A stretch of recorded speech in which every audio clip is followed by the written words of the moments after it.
जय हिंद फ्रेंड्स। एक खबर 2 दिन से काफ़ी वायरल हो रही है पूरे देश भर में। आम पब्लिक प्लेस पर भी उसके चर्चे सुने जा सकते हैं कि जो नीट की एग्जामिनेशन है, या फिर कह लीजिए जो हमारे मेडिकल के स्टूडेंट्स के लिए जो नीट का पेपर होता है वो लीक हो चुका है, जिसमें बहुत ही नीट के जो मेडिकल स्टूडेंट्स जो हमारे हैं देश के, उनके भविष्य के साथ बहुत बड़ा खिलवाड़ हुआ है। उनकी मेहनत पे पानी फेरने का काम इसने किया है। तो बड़ी ही निराशाजनक स्थिति उनके लिए बनी हुई है। मैं ऐसे मैं यही कहना चाहूँगा आप लोगों को कि बिल्कुल भी हिम्मत मत हारिए, बी पॉजिटिव।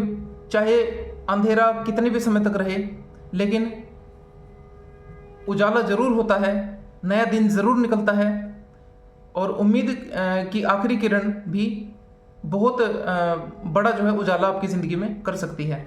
लेकिन इससे हटके अगर बात की जाए तो ये सामान्य मुद्दा नहीं है दोस्तों। इस पेपर लीक के मामले ने देश की सुरक्षा एजेंसियों पर, राजनीति पर, प्रशासन पर और विद्यार्थियों के भविष्य पर एक बहुत बड़ा क्वेश्चन मार्क लगा दिया है, या कह लीजिए बहुत बड़ा एक प्रश्न चिन्ह खड़ा कर दिया है। और इससे साफ जाहिर होता है कि हमारी जो है सुरक्षा एजेंसियां कहाँ तक कामयाब है करप्शन को रोकने में, कहाँ तक हमारा प्रशासन कामयाब है विद्यार्थियों के भविष्य से जो है खिलवाड़ होने से बचाने के लिए।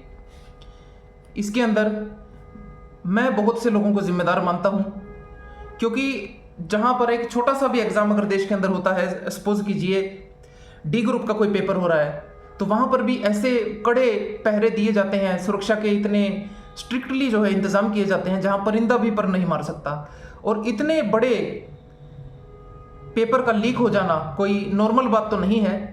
ये बहुत ही एक असामान्य स्थिति जो है देश भर के विद्यार्थियों के लिए बनी हुई है, मेडिकल के विद्यार्थियों के लिए, क्योंकि उन्होंने रात दिन एक करके पढ़ाई की थी और इतनी मेहनत से उन्होंने एग्ज़ाम दिया था। लेकिन अब यही बात सामने आ रही है कि कहीं पे 50 लाख रिश्वत दी गई है, कहीं 20 लाख दी गई है, कहीं 10 लाख दी गई है। तो इस रिश्वतखोरी के मुद्दे ने बड़ा ही जो है अमानवीय कार्य किया है।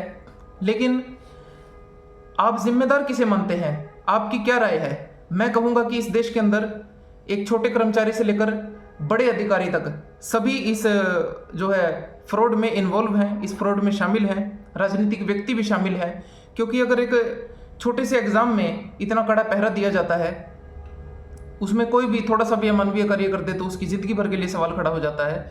तो वहाँ पर इतने बड़े पेपर का लीक हो जाना तो एक बहुत ही बड़ा मुद्दा बन चुका है। अब आप इसमें क्या सोचते हैं? और रही मेरी बात, तो मैं तो इस देश के कर्मचारी से लेकर अधिकारी तक या राजनीतिक व्यक्ति तक, हमारी सुरक्षा एजेंसियों से जुड़े हुए व्यक्तियों को, सभी इस फ्रॉड का जो है अधिकारी मानता हूँ। खुद वे सभी भी भागीदार हैं इतने बड़े फ्रॉड के लिए, क्योंकि सबकी मिलीभगत है। रिश्वतखोरी, भ्रष्टाचार, सिफारिशें ये इतनी ज़्यादा इस देश के अंदर चल रही हैं, जिसमें आम बच्चे जो कि एक मिडिल क्लास फैमिली से रिलेटेड हैं, उनका भविष्य जो है खतरे में आ जाता है। तो दोस्तों, आपकी क्या राय है? कमेंट में आप ज़रूर बताइएगा, क्योंकि किस व्यक्ति की बात कब वायरल हो जाए कुछ पता नहीं चलता। तो ज़रूर अपनी राय एक बार कमेंट कीजिए। बाकी उन विद्यार्थियों को मैं यही कहूँगा कि आप मेहनत करते रहिए इसी तरह से। आज नहीं तो कल आपकी मेहनत में अगर कमी नहीं है, आपने दिल से मेहनत की है, तो उसका बेहतर से बेहतर रिजल्ट आपको ज़रूर मिलेगा। तो दोस्तों, ऑल द बेस्ट। जल्द ही मिलूंगा नेक्स्ट वीडियो में। जय हिंद, टेक केयर।